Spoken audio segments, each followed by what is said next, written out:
দিদি আমরা এখন একটা ভিডিও করব, মজার ভিডিও। কিন্তু কি ভিডিও? আমাদের দুইজনের গালে জল থাকবে, ঠিক আছে? জল গালে করে বসে থাকবো, তারপরে আমরা বিভিন্ন অঙ্গভঙ্গি দেখাবো।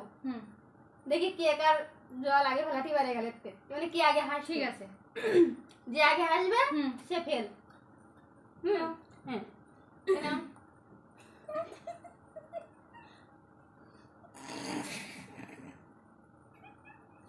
জল গালে